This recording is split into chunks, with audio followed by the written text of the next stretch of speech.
Main বার, distribution বার, crank বার এবং extra top, এই 4টা রডের কি কি কাজ।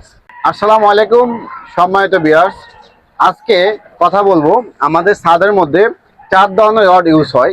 সো কোন রড কি কাজ করে সে বিষয়ে আজকে আমরা জানবো। আশা করি নবীন ইঞ্জিনিয়ারদের অনেকটা সহযোগিতা হবে আজকের ভিডিওটি। ইউনুস ভাই, আমি আপনার কাছে জানতে চাবো আমাদের ছাদের মধ্যে মেইন বার, ডিস্ট্রিবিউশন বার, ক্র্যাঙ্ক বার এবং এক্সট্রা টপ, এই 4টা রডের কি কি কাজ আমাদেরকে একটু ক্লিয়ার করে দিবেন। মেইন বারের কাজ হচ্ছে ছাদের লোড বহন করা। জি আচ্ছা। এবং ডিস্ট্রিবিউশন বার বা যেটাকে আমরা বাইন্ডার বলে থাকি, বাইন্ডার রড হচ্ছে মেইন বারটাকে ধরে রাখে। আচ্ছা। এবং হুম ক্রাঙ্ক বারটা ছাদের বক্রতার লোড হুম এবং যে ক্রাক মোচনে সাহায্য করে। আচ্ছা আচ্ছা।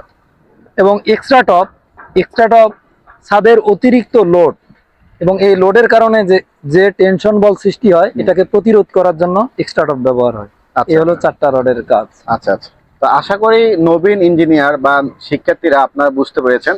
কোনো প্রকারের প্রশ্ন থাকলে অবশ্যই কমেন্ট করবেন অথবা আমাদেরকে ইনবক্সে নক করবেন। ধন্যবাদ সবাইকে। আসসালামু আলাইকুম।